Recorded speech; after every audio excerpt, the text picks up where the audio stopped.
So to start with the free zones, very first thing is that who is a free zone person? So we call it as FZP. Now, this FZP, we divide them in two types of the categories, or the persons itself. As per the UAE tax law, we divide them as juridical persons or legal entities, I would say, or national persons. So again, we already have a discussion on that who can be the national person, freelancers, sole establishment, or civil companies. These people who fall in this category, they cannot be considered as free zone persons, okay, even if they are doing any business from free zone. So which means all this special tax regime of the zones, okay, this cannot be applicable on national persons, neither on freelancers, sole establishment, and so on and so forth. So they would be excluded from the category of free zone persons, FZP. So here we do not take it, only if anybody is formed in a free zone, it would be considered as a free zone person. We have to see if it is national person, will straight away exclude him. Next comes juridical persons. This most common example would be LLCs, limited liability entities. They can be considered as free zone persons, FZPs, as I say, if they are incorporated in the free zone. So we have very crystal clear, simple thing here that if there is any company which is incorporated in a free zone and does not fall under the category of national person, they would be considered as FZP, free zone person. So we have solved the first puzzle here, that who can be a free zone person. Most commonly, it would be the LLCs. Now, once we have identified that who can be FZP, in this scenario, what we have to do here now is that we have to divide them in two categories again. Whether they are qualifying free zone person, QFZP, or non-qualifying free zone person, NQFZP. Why this distinction is important? Because the special tax treatment, the special tax rate, or special tax exemption, in simple words, is only applicable if somebody is a qualifying free zone person. So we have another area here where we said that, okay, fine, I'm a free zone entity, I'm a juridical entity. What next? What next is that I have to see whether I am a qualifying free zone person or non-qualifying. So it means I need to find out again who can be a qualifying free zone person itself. To find this, okay, what will happen is that I would see that if I would be considered as a qualifying free zone person, I have some special concessions for me. The special concessions are, on my qualifying income, I would pay zero taxes. So which means two words here. Who can be a qualifying free zone person and what can be a qualifying income? So I need to find out the answer for these two only.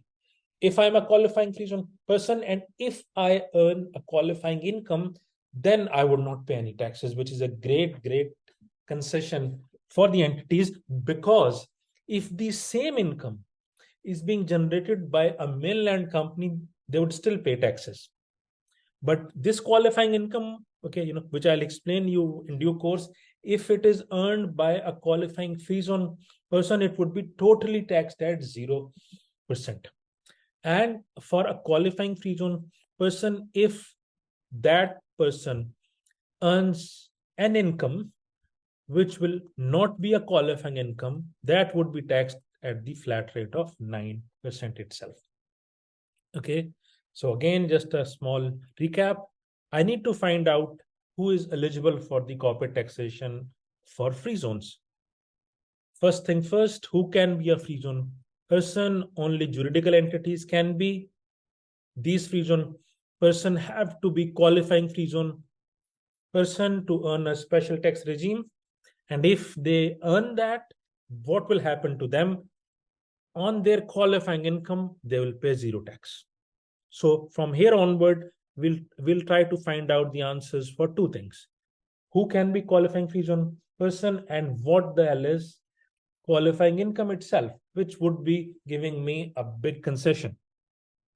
So a qualifying free zone person is somebody who meets all of the following conditions, which I'll explain you. So all the conditions, it's not any, all the conditions have to be fulfilled. Okay, what are the conditions? The conditions are, I need to maintain adequate substance, I must be having qualifying income, I should not have opted for standard taxation rate, I should be having arm's length transaction and transfer pricing rules, if they're applicable, should be complied with. And there are certain other special conditions which were being given under the cabinet decisions.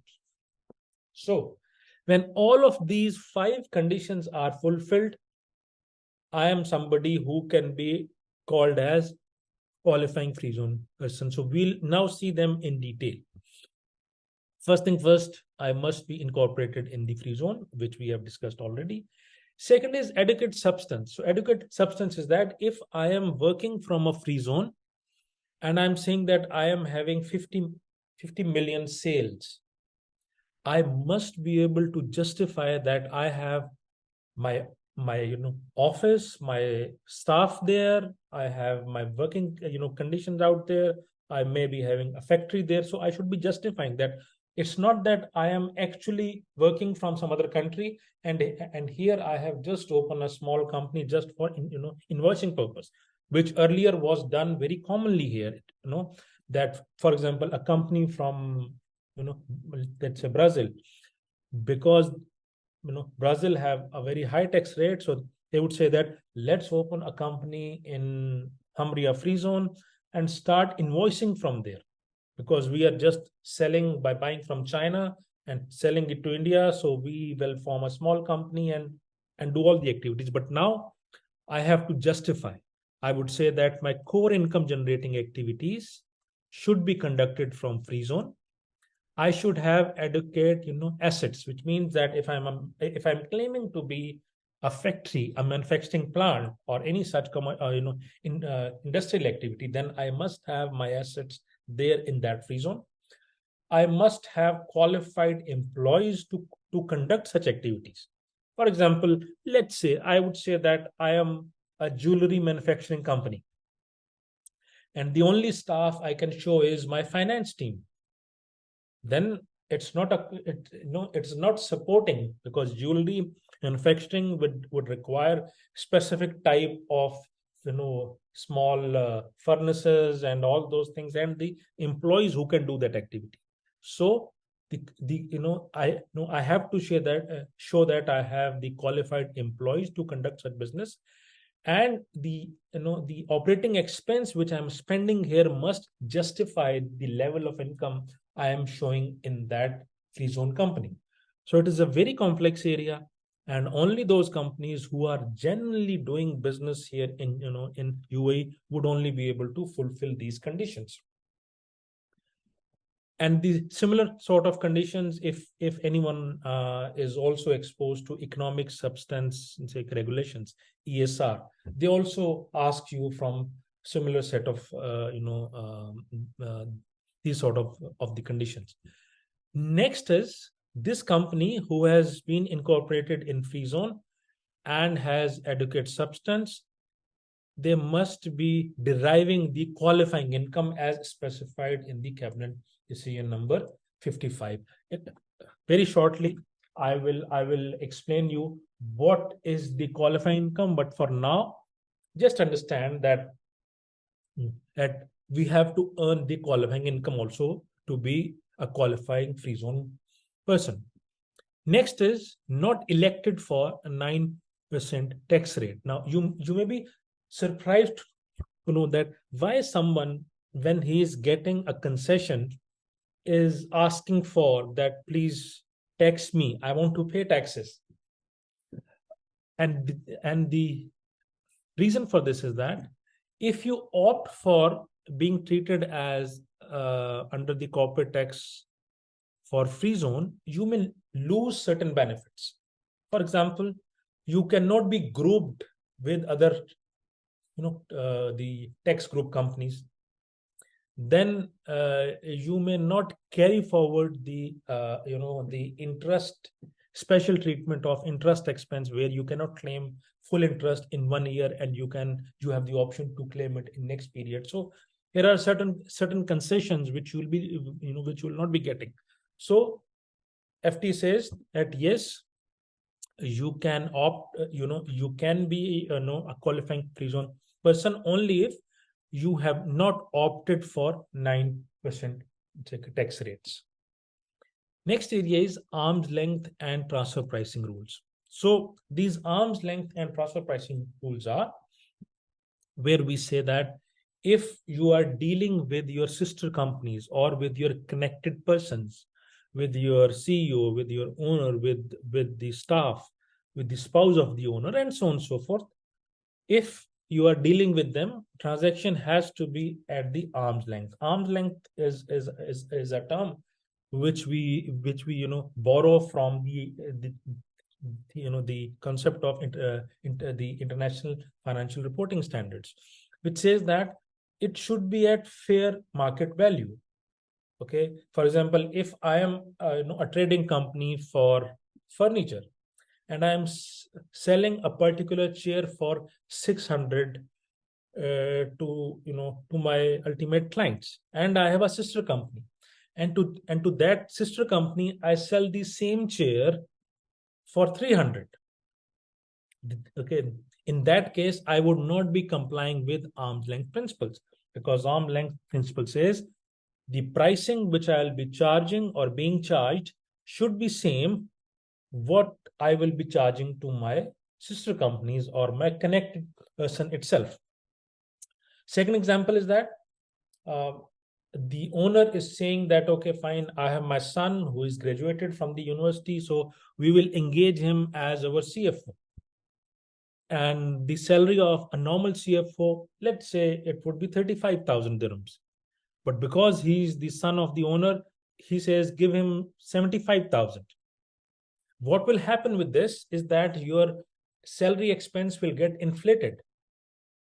Okay, maybe what is happening is that you are paying 75,000 and then you're taking off half from it because you are the owner, and it is going to the same home. So FTA is very much concerned with this, and any transaction which is with the connected entities must be at the arm's length principle. Second is transfer pricing rules. So if TP rules are applicable, which are again, if you are dealing with the sister companies, you have to follow the the TP rules, which are that the pricing should be same as you are charging to your clients, or if there is something else, here are 4-5 methods for the this transfer pricing. All those must be complied with, and you have to maintain the the documentation of the transfer pricing also, which in UAE, as per the city law,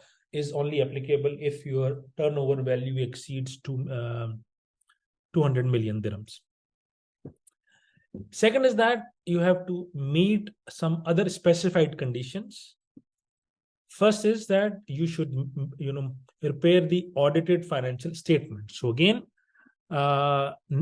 normally it's your company, you may not be making the audited financial statements, but if you want to be considered as a qualifying free zone person, no matter how much is your sale value, you have to maintain the audited financial statement. And last thing is that if you being a QFZP, if you are earning some other income, non-qualifying revenue, if you are earning it, it must be within a threshold. And we will shortly see how to calculate that threshold. But just imagine, for example, it is 5 million. I'm just saying it as an example. So if you have some other income, it should be within the threshold itself. So just a recap: if somebody wants to achieve the special wants to attain the special treatment under the free zone tax regime, he must be considered as qualifying free zone person. And who meets all of these conditions. So condition 1, 2, 3, 4, and 5. Out of these 5, only the condition of the qualifying income, we still need to know that what is a qualifying income, who can earn it, and how this will be considered as the income which is which will be considered as qualifying income. So once all these things are okay, again the impact is I will get 0% tax on my qualifying income and 9% on my other income. Believe me, all these things which I'm explaining you here, they are from different articles, different decisions. To make it simple, it took me at least 3 to 4 days only to make these few slides, because it was so complex. So please give me a yes if you guys are able to understand up till here, or if there is any question, please ask me, else give me a yes so that I know that you guys understand this. Thank you very much. Thank you, Shabir. Thanks. I got it.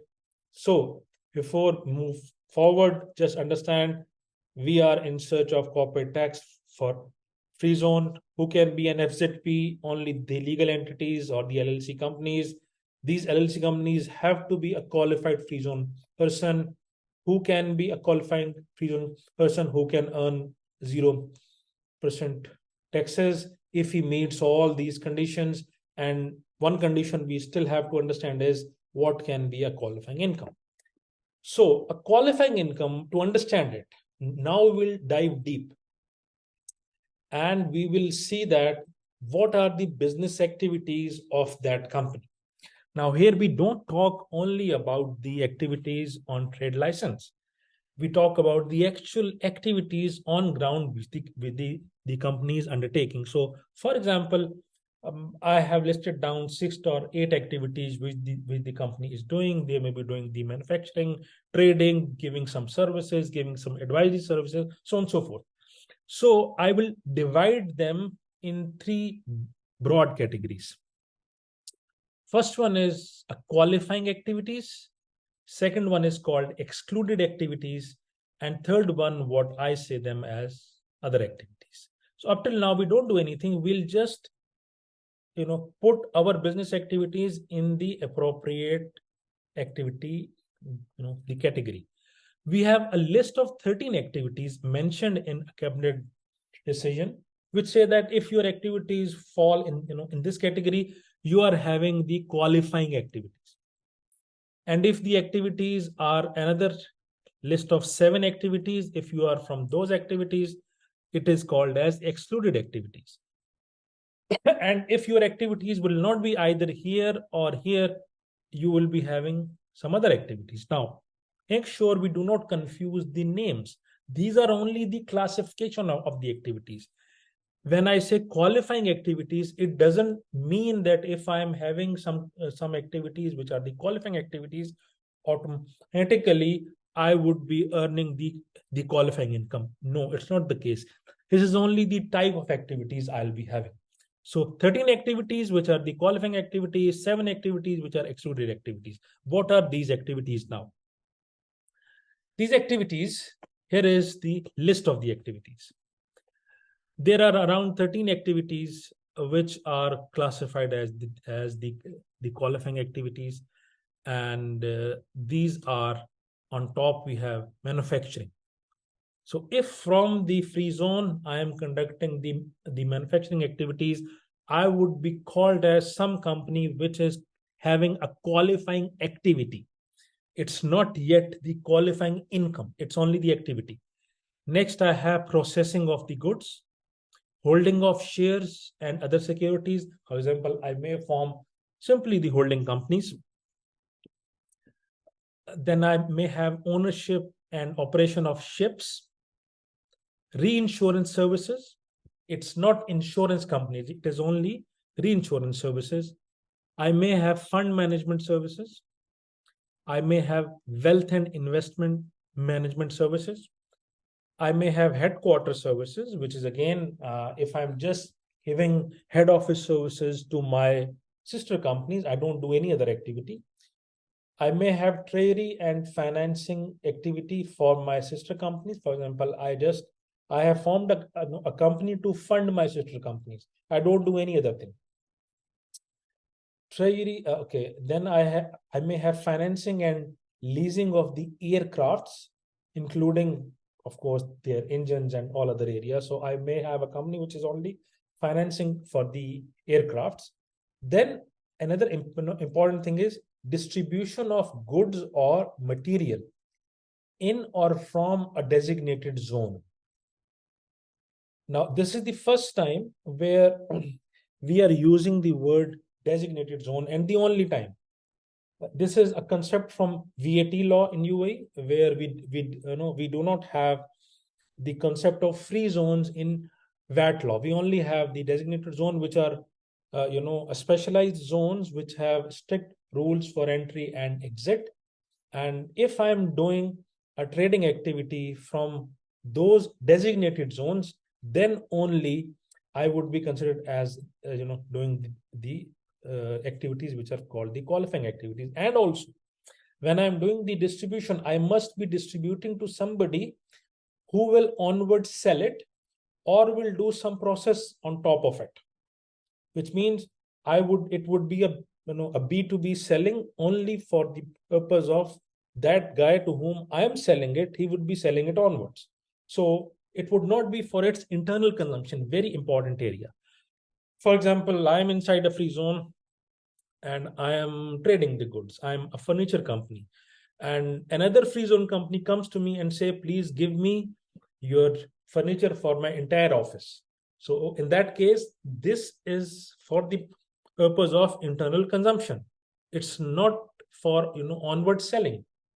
So it would not be considered as the activity which is a qualifying activity, because my client would not be selling it onwards. It's for their own use, so I cannot be considered as conducting a qualifying activity.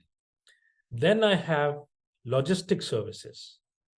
Okay, this means that I'm just giving shipping services, stuff like that, or any other activity which is ancillary to the above activities. So what it means is that, okay, from this A to L, if I have another company here under the M category, which is doing exclusive services for any activity which I'm doing on top, would also be considered as a qualifying activity. Next, we have a list of excluded activities. These excluded activities are those activities which are being considered as separate treatment for this. Okay. Now, it can be any transaction with national person. Okay. What it means is that if you are doing anything with the individuals, whether you do a qualifying activity or any other, it would be considered as excluded activity. Okay, except for what? Except for ownership and management of ships, fund management services, wealth management services, and financing and leasing of aircraft. Now, you will also notice here, these 4 activities are included here already. Okay, so any transaction with national person would be an excluded activity except for these 4 categories. Then I have banking activities. So all the banks, okay, all the financial institutions who are operating as banks would be considered as conducting the excluded activity. Insurance activities except for reinsurance activities, which is this one, which is already there. Then finance and leasing activities except for treasury and financing services to related parties, again, which is included here. and financing and leasing of the aircraft, which is again included here. And very important area is ownership or exploitation of immovable property. So if I may be having some property inside the zone, that property income would be considered as excluded activities, except for if there is a commercial property located in a free zone where I am having transactions with other free zone entities. So a commercial property in the free zone and my clients are other free zone entities. For example, I'm having the warehouse in a free zone and the person who is a tenant is also a free zone entity. Then only it would be considered as excluded activity. And then the ownership or exploitation of intellectual property assets would be considered as excluded activities, or any activity which are ancillary to the above would also be considered as excluded activities. So we are just in the search of what can be considered as a qualifying income. And for that, we are dividing our business activities into the qualifying activities and excluded activities. And here is a list for all these activities. So we can now segregate it. How? Once we have segregated it, we can now understand that what could be a qualifying income. So a qualifying income, I have to see where are my clients now. If I'm dealing with other free zone entities, then income from all my transactions would be considered as qualifying income, except for income from excluded activities. So first piece of this puzzle is about to be solved, which is that if I'm a free zone entity, I meet all other conditions, and all my clients are also in the free zone. It could be same free zone or some other free zone. And I am doing all the activities, but I don't do any activity which is under the excluded activity. Then I'm fine. I can be said earning a qualifying income. Here, very important to understand. When my clients are within free zone, I don't consider whether I am doing the qualifying activities or I don't do the qualifying activities. The only thing I do have to have under the consideration is that I don't conduct any activity from the excluded activity list. Okay, I can do consulting services, I can do accounting services, I can be a management consultant, I can do anything, except I should not do the excluded activities if my clients are within the zone. So it's okay. Now comes if I am dealing with the clients who are from outside the zone. So in that case, I would be considered as earning a qualifying income only if I do the activity from the list of the qualifying activities. Okay. So again, second piece of this puzzle is also being solved, that if my client are outside the free zone, to be considered as somebody who is earning a qualifying income, I should do only the activities from this list, which is the qualifying activities. Okay.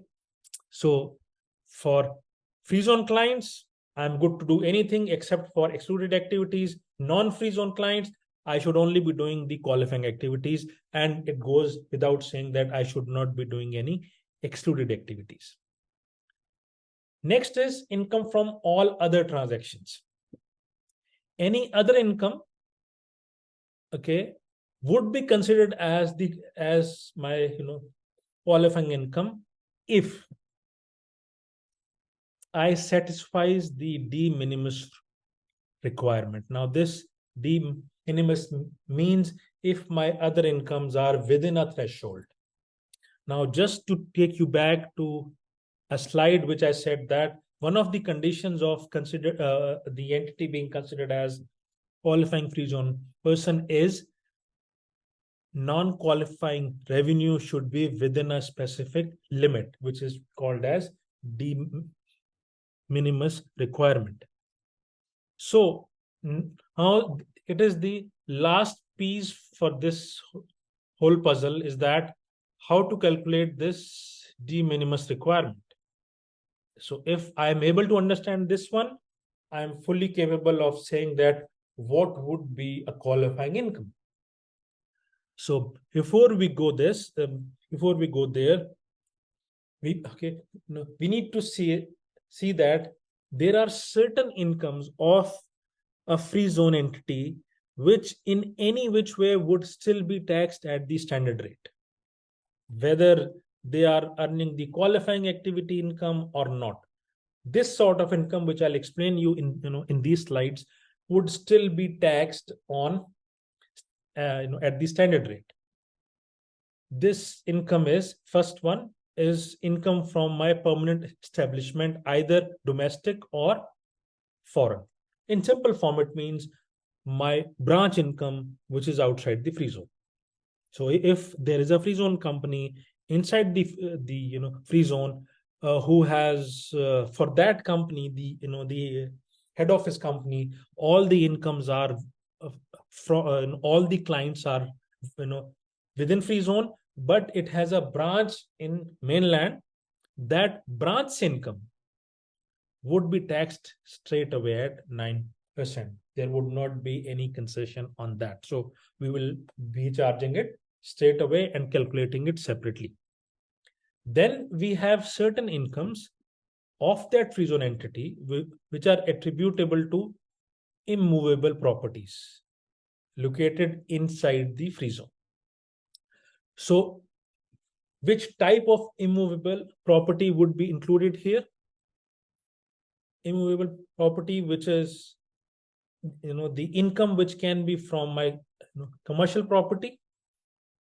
Now, the definition of this commercial property, it includes mainly anything which is used for business or business activity, and it will exclude any hotels or serviced apartments. So if you can see here, this content B, it says that if you are earning any income from hotels, B&B establishments, motels, any such thing, this would not be considered as commercial property. It is, if in general terms, I say that the hotels, of course, will say that these hotels are they will fall under the commercial property. But for corporate tax purposes, hotels would not be considered as something which is called as the income from the commercial property. So if I'm having a commercial property, which means the warehouse, the offices, the sheds, stuff like that, and if I'm dealing in those properties with non-free zone entities, they will be taxed straight away at 9% itself. So there will not be any specialized treatment. They would be taxed straight away. But if the same commercial property, same warehouse, same office, same shed, I have given on rent to a free zone person, then it would be considered as a qualifying income. And then from non-commercial property, which again is hotel and all those things, whether I deal with free zone person or non-free zone, that would be taxed straight away to 9%. Now, why we are doing this entire thing segregation? Because we know that if somebody will be considered as a qualifying free zone person, he will have to pay 0% tax on the qualifying income, 9% on non-qualifying income. So we are segregating such incomes, and we know that even if somebody would be considered ultimately as a qualifying free zone person, if he earns any income from his domestic or foreign branch, he has to pay tax on that. Or if he earns some special type of property income, he still have to pay tax. Please confirm me if up till here everything is okay, you guys are understanding, and it's not too complex. I know that it is a bit one, but I'm trying to make it simple. Please give me a yes if everything is okay. Good. It's clear. Thank you, Shabir. Thank you very much. Okay. Now we will calculate the de minimis. Okay, de minimis is the final piece of this puzzle, where I say that my non-qualifying revenue must be less than the specific limit. Now I'll see how to calculate my limit. So I would say that non-qualifying revenue should be less than 5% of my total revenue, or 5 million, whichever is less. So I would first do this calculation. I have a fixed figure of 5 million here, and then I will calculate 5% of my total revenue, whichever is less from these two things. I would compare it with my non-qualifying revenue. If this NQR, non-qualifying revenue, is within this limit, I am meeting this all important condition, which was here, and accordingly, I qualify for paying zero taxes on my qualifying income. So now we'll see how to do this calculation. So non-qualifying revenue can be revenue from excluded activities, which is here from this list, and activities that would not be the qualifying activities, where the other party to transaction is non-free zone person, which was here. Okay, so I have my NQR, then I have to take a percentage of total revenue. Now here are certain things which I need to exclude from these two things, from NQR also and from total revenue also, which are in simple form those incomes which are straight away being taxed. First one is my domestic is my branch income. Second is the income from the property which is being taxed at the standard rate itself, which I have specified here also. So what are the exclusions? The exclusions are revenue attributable to immovable property located in free zone, where I am dealing transaction with non-free zone entities in respect of commercial property, which was here. Non-free zone for commercial property taxed at standard rate, exclude it from this calculation, or transaction with any person in respect of immovable property which is not commercial property, which was here. This income is also excluded. And revenue attributable to my domestic or permanent establishment, this I will also exclude, because this is also taxed at the standard rate. So now I have all the inclusions and I have all the exclusions. Now I'll see that how I do this calculation. So with a small example, we'll see this. So calculation of de minimis rule is, I have a total gross revenue of 140 million in this example. And the breakup says I have revenue from non-qualifying income activities of 2.5 million. Yes, I will include it in my calculations. Revenue from excluded activities, again, I will include it here. And revenue from my qualifying activities, so I will include it also. Other things I have is revenue from transaction with non-free zone entities for my commercial property. This 10 million I would not be including, because this would be taxed straight away here. Then I have revenue from transactions involving from non-commercial property. Again, I will exclude this. Revenue from my domestic branch or the permanent establishment, excluded. Revenue from my foreign branch, I will also exclude this. So it means after all these exclusions, my total revenue, which I should consider, is 120 million, and non-qualifying revenue is 4 million, which is these two things. Now I have to see that whether I fulfill the condition of de minimis or I do not fulfill it. So in this scenario, what I have to do is that I have to take 5% of my total revenue and 5 million, and I have to see which one is lower. So we'll do that. My total revenue is 120 million. 5% of it would be 6 million. Second threshold was 5 million here, whichever is no lower. Lower would be 5 million. Now I will compare this 4 million with this threshold. So I can say that I am within my threshold limit. So it means my non-qualifying revenue is less than the threshold, and hence this business meets the de minimis requirement as per the UAE corporate tax law. And if I meet this, what will happen to me? Assumingly, if I am meeting all other conditions also, plus this condition also, so it means what I can be considered as a qualifying free zone person. And if I can be considered as qualifying free zone person, it means the tax rate on me would be 0% on qualifying income and 9% on my non-qualifying income. So this is comparatively, I have simplified all these areas, which we probably would be um, considering if we have to consider about the free zone taxation. Any questions on free zones now before we solve a comprehensive example, and then we'll take a small break?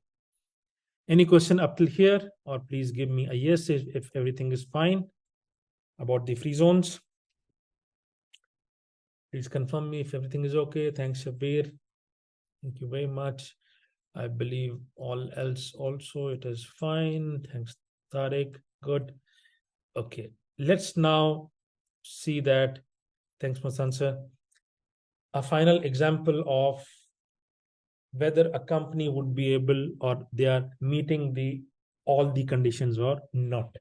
So I have a case here saying that Q-Line FZ Co. Q-Line FZ Co is a company established in UAE in a free zone. First condition is met here. It should be a free zone entity. And I'm assuming that they are meeting the substance regulations. They have not opted for 9% tax rate. They are following the arm's length also. So their total sale value is 450 million and total profit is 90 million.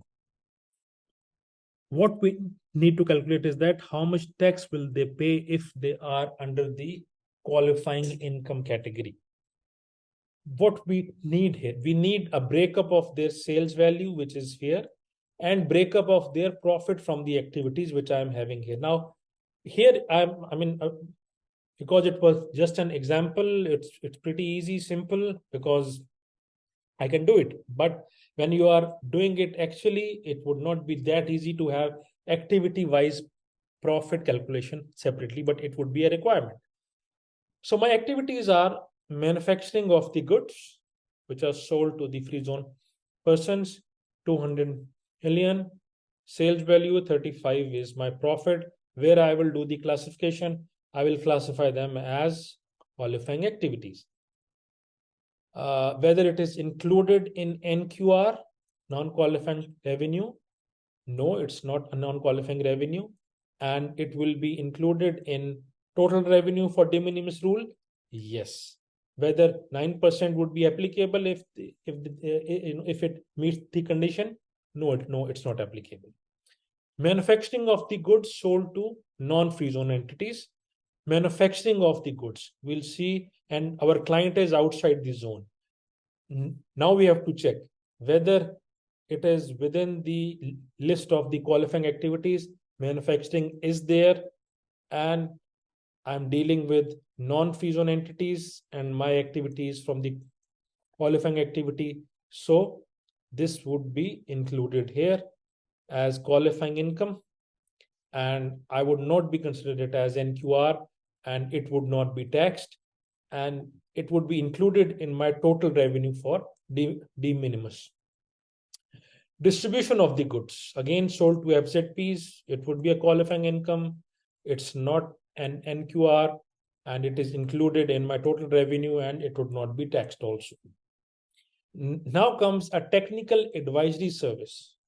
This technical advisory services, I can see that it does not fall whether in the qualifying activities or excluded activities. So it is some other type of the activity, which means this would be considered as non-qualifying income. It would be included as NQR when I'm doing my de minimis calculation, and it is also included in my total revenue. And if I meet my condition of qualifying income, then this income also will not be taxed. Next is income generated from mainland branch. So we know that branch income, if it is outside the zone, would be considered as non-qualifying, and it would not be considered as NQR when I'm calculating my threshold. And the total revenue also, I would be excluding it for my de minimis calculation, and it will be straight away taxed. Next is rental income from commercial property, but my clients are non-free zone entities. So again, non-qualifying, it's not included in my de minimis total revenue, and it's not NQR in my de minimis calculation, and it would straight away be taxed on its profits. Then is income from IP assets. This is an excluded activity. So these excluded activities are considered when I'm calculating my non-qualifying revenue, and it will also be included in my total revenue itself. And if I meet my conditions for the qualifying income, then these incomes also would not be taxed. So now I have a full breakup. 450 is my total sale. 90 is my total profit. If I was a free zone company, if I was a mainland company, I would not do anything else. I would simply have to pay tax on my 90 million worth of profit. But here, I will have to do a special calculation. Now, this special calculation says that how much is your NQR. So my NQR consideration is 2 million from my advisory services and 2 million from my IP assets. So 4 million profit is from my NQR. 4 million sales value is from my NQR, and my total revenue for this calculation is 304, which is excluding these two things, which are the branch income and the special property income. So what I will do, I know that I have to calculate a threshold based on a base 5 million or 5% of my total revenue, whichever is less. So for this 3 or 4 million, I will apply 5% here, 15.2 million or 5 million, whichever is lower. So lower in this case is 5 million. Now my NQR, which is 4 million, it is within this limit of 5 million. Very good. What will happen here?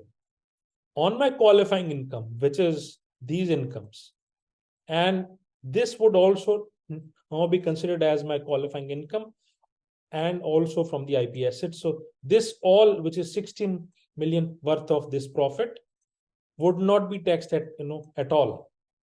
And my non-qualifying income, which is 30 million here from this profit, would be taxed at 9%, which is 2.7 million. So you can see that just because I meet my conditions, I have saved a lot of tax on my qualifying income, and I just pay a fraction of my taxes, which if I was a mainland company, it would be a huge disadvantage for me. So we still have quite a significant area of which we can save taxes if we are operating from a free zone, and if we are meeting all these conditions itself.